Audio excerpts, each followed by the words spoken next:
안녕하세요, 애니메이터 금손입니다. 오늘은 3D 애니메이터를 위한 소프트웨어, 즉 마야에서 사용하면 작업이 10배는 편해지는 마야 스크립트들에 대해 얘기해 보려고 합니다. 바로 본론으로 들어가 어떤 것들이 있는지 알려드리겠습니다. 애님스쿨 피커, 트윈머신, 키프레임 프로, 블루펜슬, 러키네이터가 대표적인 애니메이터를 위한 스크립트입니다. 애님스쿨 피커는 예전 영상에서 꾸준히 등장해서 여러분들도 익숙할 것이라고 생각합니다. 간략하게나마 사용법을 보여드리겠습니다. 가장 기본적인 기능으로 키를 추가하는 것을 보여드릴게요. 이렇게 원하는 컨트롤러를 선택하시고 우클릭 Add One 버튼 하면 이렇게 키가 추가됩니다. 아주 간단하죠? 자, 그러면 키가 여러 개인 경우는 어떨까요? 이렇게 여러 개를 선택하고 우클릭하고 Add Many 버튼이 있습니다. 그러면 왼쪽 클릭으로 이렇게 드래깅 하면은 컨트롤러가 순서대로 선택이 됩니다. 쉬프트로 하나씩 잡고 컨트롤을 누른 상태에서 위치를 움직일 수도 있고, 컨트롤을 누른 상태에서 잡으면 바로 이동을 시킬 수도 있습니다. 또 다른 기능으로 원하는 컨트롤러들을 잡고 Add One 버튼을 하시면 이 둥근 버튼이 추가되면서 여러 컨트롤러들을 동시에 잡을 수 있게 해줍니다. 자, 이렇게 여기 있는 네카라는 여자 리그를 위해서 피커를 세팅했습니다. 이렇게 세팅이 되었을 때 또 다른 캐릭터가 만약에 있다면 이 캐릭터도 선택하고 싶은데 기존에 있던 피커로는 예전에 만들어 놨던 캐릭터만 선택되죠. 이때 피커에 체인지 네임스페이스를 하면은 이 캐릭터의 네임스페이스를 고를 수가 있어요. 자, 이제 새로운 릭이 선택이 되죠. 이처럼 애님스쿨 피커를 이용하면 굉장히 간단하게 원하는 컨트롤러들을 선택하고 작업을 하실 수가 있어요. 자, 그러면 트윈머신에 대해서 알아보겠습니다. 트윈머신은 피커와 마찬가지로 애니메이션 작업 시에 반드시 필요한 스크립트입니다.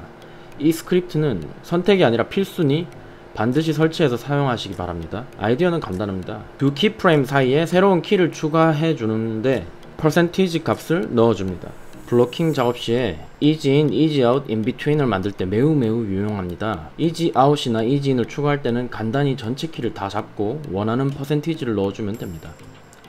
자, 이렇게 간단하게 넣을 수 있는데 여러분들이 만약에 트윈머신을 쓰지 않고 easy out이나 easy in을 넣으려면 특히 스텝 모드에서는 굉장히 어렵습니다. 왜냐면 그래프 간의 차이가 보이지 않기 때문에 어림짐작으로 모든 부위들을 넣어줘야겠죠. 이렇게 트윈머신으로 하면 짠 해주면 전체 컨트롤러에 맞게 자동으로 만들어줍니다. 자, 블로킹에서 가장 중요한 건 키포즈와 엔틱과 인비트윈이죠. 인비트윈을 만들 때는 조금 다릅니다. 그냥 전체 키를 잡고 일정 퍼센티지를 한 번에 일괄적으로 입력하는 게 아니라 대략 가운데 수치를 넣어주고, 0이라는 뜻은 좌측의 키포즈와 우측의 키포즈의 딱 절반을 뜻합니다. 그리고 리드하는 컨트롤러를 잡고 우측에 가깝게, 그리고 팔로우 되는 컨트롤러를 잡고 좌측에 가깝게 넣어줍니다. 그러면 체스트가 리드하고 루트가 팔로우 되는 애니메이션이 쉽게 완성되죠. 만약에 머리도 먼저 리드를 해주고 싶으면 좀 더 저쪽으로, 만약에 머리가 팔로우 되는 걸 원하면 이렇게 간단하게 인비트윈을 만들어 줄 수 있어요, 트윈머신으로.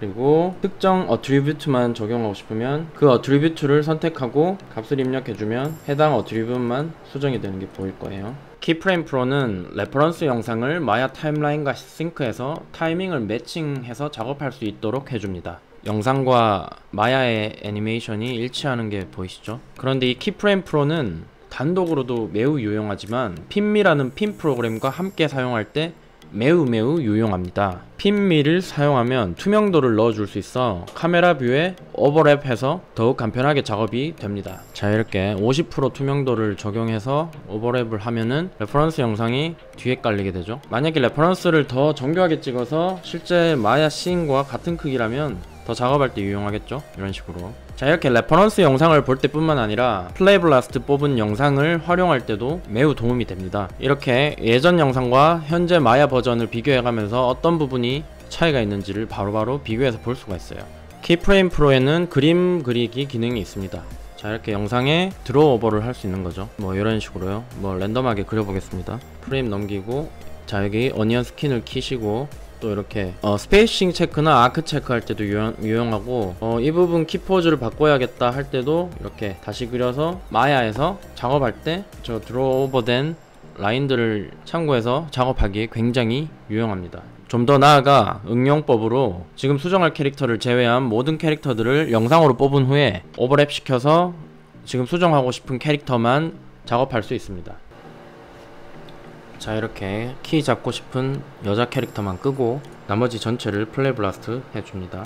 자, 이제 이 영상을 오버랩해서 활용하겠습니다. 조금 전과 반대로 지금 켜져 있는 레퍼런스를 전부 끄고 우리가 키 잡고 싶은 여자 링만 킵니다. 영상을 화면에 맞게 크기 조정하고 싱크를 활성화 시켜주면 자, 이렇게 싱크가 되죠. 지금 이 씬은 캐릭터들을 다 키워도 그렇게 무겁지 않은데 이런 경우가 아니라 캐릭터가 수십 마리 등장하거나 캐릭터가 너무 무겁다거나 뭐 여러가지 모든 캐릭터를 켰을 때 작업을 하기 힘든 경우가 있겠죠. 그런 경우에 이 테크닉을 활용하면 굉장히 유용합니다. 물론 이미지 플랜으로 뒤에 이렇게 깔아도 거의 같은 효과를 만들 수는 있는데 이게 플레이 블라스트를 뽑아서 바로 얹으면 되기 때문에 더 즉흥적이고 여기 위에 드로우 오버를 또 할 수도 있기 때문에 더 많은 융통성을 발휘할 수 있죠. 그래서 저는 주로 이렇게 작업을 합니다. 자, 블루 펜슬. 마야에서 그리즈 펜슬을 지원하지만 기능이 매우 약하고 버그가 많습니다. 마야에서 직접 그림을 그리고 싶다면 블루 펜슬을 사용하는 것을 추천드립니다. 다양한 기능이 많지만 레이어 기능이 있다는 점이 무엇보다 차별점입니다. 자, 간단하게 드로우 버튼을 누르고 그리면 됩니다. 원하는 모양 그리시고 프레임을 넘겨서 또 그리시고 여기서 보시면 툴박스를 누르면 그리는 옵션들이 많이 있고 이렇게 오니언 기능도 제공하고 있습니다. 그리고 레이어 매니저를 켜보면 레이어에서 껐다 켰다도 할 수 있고 새로 레이어를 추가할 수도 있습니다. 어떤 카메라에 적용할지도 고를 수 있습니다. 그 외에도 기능이 굉장히 다양한데 저는 딱 요렇게밖에 안 씁니다. 레이어 그리고 어니언 스킨 거의 뭐 그냥 딱 드로우 오버 용도로 쓰고 있는데 굉장히 안정적이고 편리하니까 추천드립니다. 자르기 붙이기 뭐 다양한 기능 되게 많아요. 스튜디오 라이브러리, 매우 강력한 포즈 저장 도구인 스튜디오 라이브러리 또한 추천드립니다. 셀렉트 셋을 저장할 수 있고 애니메이션과 포즈도 저장할 수 있습니다. 일단 셋을 만들게 되면 여러분은 이 셋을 어떤 씬에서든 바로 사용하실 수가 있어요. 그리고 이 셋에 맞는 애니메이션이나 포즈를 만들었을 경우에도 마찬가지로 다른 씬에서 바로바로 사용할 수 있어요. 그래서 여러분들이 포즈를 저장해 놨다가 필요할 때 가져와서 쓰시기 좋고, 또한 비슷한 컨트롤러를 사용하는 캐릭터가 있다고 가정했을 때 그 캐릭터에게 같은 애니메이션을 옮겨 담아주기에 굉장히 유용한 도구입니다. 캐릭터의 어떤 부위를 선택하고 셋을 선택한 후에 From Selection을 누르게 되면 현재 선택된 캐릭터가 셀렉 셋에 선택이 되겠죠. 그리고 지금 제가 만들어둔 애니메이션 셋을 어플라이 해주면 간단하게 애니메이션이 복사가 됩니다. 지금 제가 선택한 모든 컨트롤러가 복사된 게 보이시죠? 굉장히 강력한 툴입니다. 만약에 월드 컨트롤러까지 갖게 하면 애니메이션 완전 일치하죠. 보이시죠? 자, 마지막 소개해줄 스크립트이자 가장 강력한 도구 중에 하나인 비장의 카드 로키네이터입니다. 로케이터를 생성해 컨트롤러의 위치를 저장해주는 기능이 있습니다. 단순히 들었을 때는 그게 그렇게 특별한가 싶지만 응용하기에 따라 무궁무진한 능력을 갖고 있습니다. 이 로키네이터는 CG몽크 툴박스의 많은 툴 중에 한 가지입니다. CGM 로키네이터. 자, 한번 상황을 예로 들어봅시다. 이 캐릭터가 이렇게 문을 열고 들어왔다가 정면으로 가지 않고 이렇게 멈췄다가 이때부터는 멈췄다가 옆으로 이렇게 도는 애니메이션을 하고 싶었다고 해봅시다. 실제로 아름다운 애니메이션은 아니죠. 근데 지금 월드 컨트롤러를 키를 잡아놨는데 이렇게 작업을 하게 되면 발이 밀리고 수습하기 힘들어지기 때문에 이런 식으로는 작업하지 않습니다. 하지만 이렇게 동선을 바꾸고 싶다고 한번 가정을 해봅시다. CGM 로키네이터를 사용하는데 루트, 왼발, 오른발 세 가지 컨트롤러에 대해서 로케이터를 만들어주고 이 로케이터들을 베이크 떠줍니다. 이제 이 로케이터들이 이 캐릭터의 해당 컨트롤러의 위치들을 저장하기 시작합니다. 지금 보시면 이 로케이터들이 위치를 따라가고 있죠. 자, 이제 좀 전에 복사했던 이 월드 컨트롤의 키를 지우면 자, 이제 캐릭터는 원래의 동선대로 가고 있죠. 로케이터들이 따로 가고 있는 거 보이시죠? 자, 이제 해당 컨트롤러들을 잡고 베이크를 해줍니다. 그러면 놀라운 마법이 일어나죠. 자, 복사하기 시작하죠. 이렇게 베이크가 떠졌어요. 몸이 이렇게 가죠.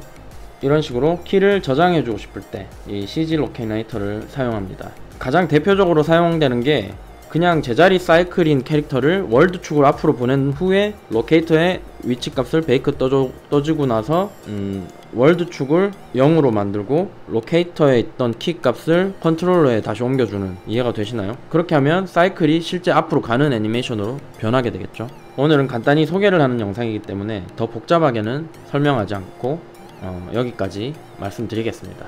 한번 활용해 보시면 아실 거예요, 이 기능의 강력함을.